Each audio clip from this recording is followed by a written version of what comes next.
Hey guys, so today I just wanted to talk really quickly about how to cut without losing like your muscle or your strength gains that you've accumulated over like a bulk or like whatever you're doing.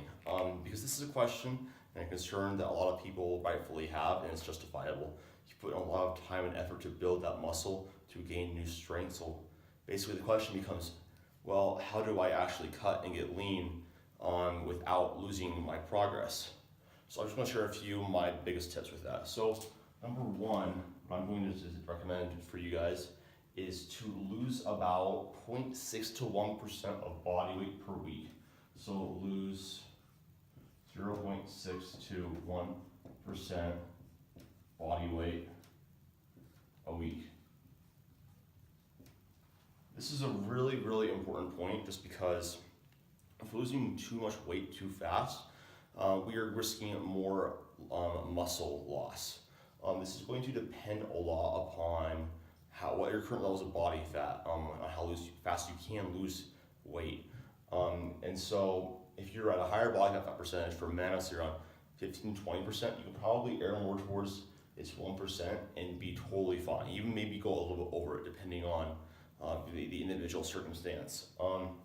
But if you're getting down really lean, like around 12% body fat, you're probably going to want to slow things down because you have less body fat for your body to draw those energy sources from. So then your risk of your body using amino acids as energy and converting it into glucose is going to be a lot higher than it would otherwise be. And also this is just really good for not yo-yo dieting and not actually being able to adhere to your diet. Because the biggest reason that people struggle with their cut is because of hunger. And doing this will keep your hunger generally at bay. It will still be there, but it'll be more controlled. The second tip I have is to keep training normally.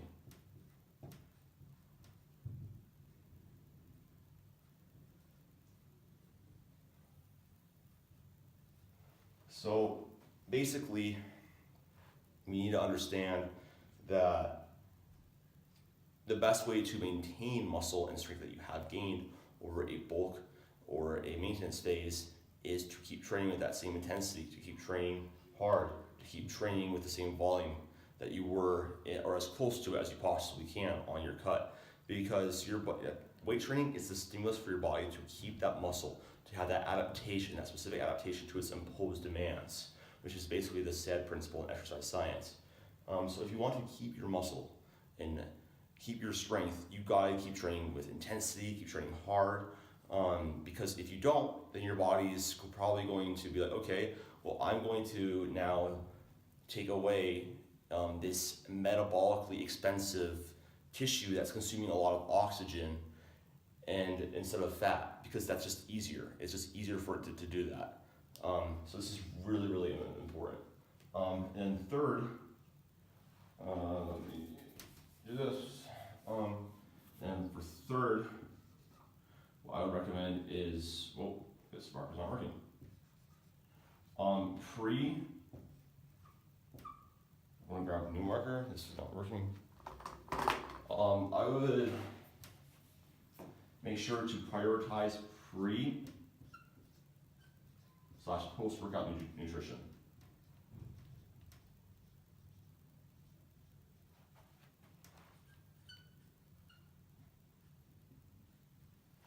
This is another important point because your workouts, this kind of goes along with keeping your training the same. We want to fuel ourselves properly for our workouts. We want to make sure that we're having proper amount of fuel calories for us to be able to have an intense training session, to be able to lift weights, with intensity and hard in the same volumes that we could. So what I would recommend is I would do it's going to depend a lot, a meal size on what you prefer for meal size, how many calories you have to play around with. But a general good rule of thumb is just pre and post workout nutrition in general is to be, so prioritize carbs.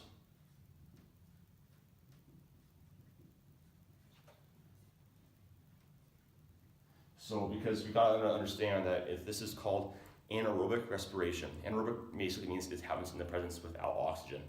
And the main source of fuel is glycolysis, which is basically comes from carbohydrates to convert glucose into ATP, which is your body's main energy currency. So you want to have that. That's going to be the main fuel source used with your exercise, especially specifically weight training. Now I have low fat. I have like a moderate protein.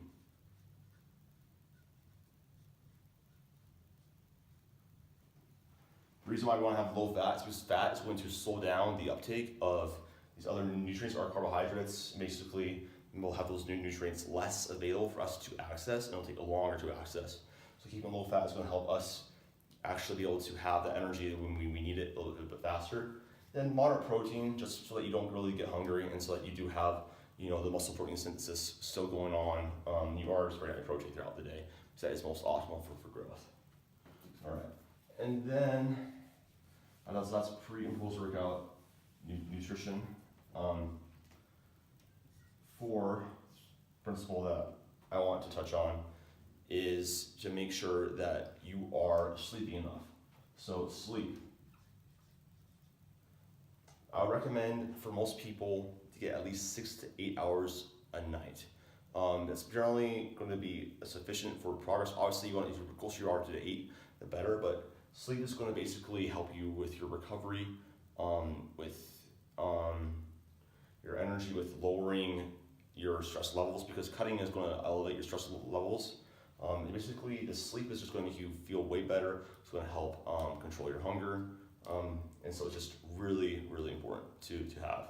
The last tip I'm going to have for you guys to prioritize your carbohydrate intake.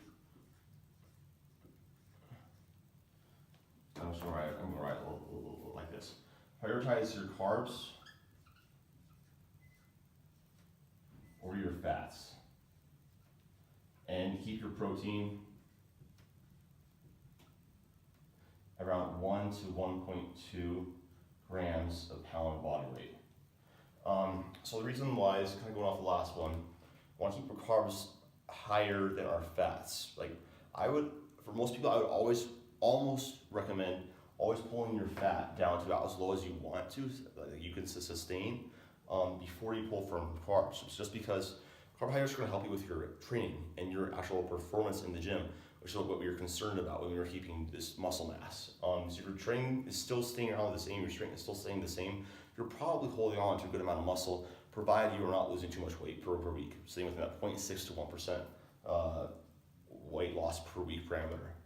So I wouldn't put fats. Fats should be at least between 0.3 to 0.4 grams per pound of body weight, with 0.3 being the absolute minimum. I do not go below that. You're going to have a bunch of hormonal issues, which is not going to be good for your strength or your mood or just anything. Messing with your endocrine system is a world of hurt.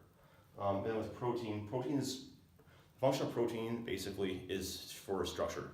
It's going to help you with keeping your muscle mass, with preventing, having those amino acids. Let's say your body does tap into them. If you're having a higher protein intake, you're going to still be able to have a higher potential for having those amino acids still available for muscle protein synthesis and not being used for energy, since you are in a calorie deficit. So it's smart to keep your protein higher, and I recommend 1 to 1.2 grams per pound of body weight. That's basically been proven in almost every single study to be the best for most people. But yeah, that's really those are my tips right now. I've been cutting for about 11 days, and I'm doing all these principles. Strength's still going up, still feeling good. So yeah, that's basically what I have to say for that. If you guys did like the video, please make sure to like and subscribe. If you guys are interested in programming or coaching, just click the link in my bio, or high quality supplements, using my code PEELER for 20% off. I really appreciate it. See you guys in the next one.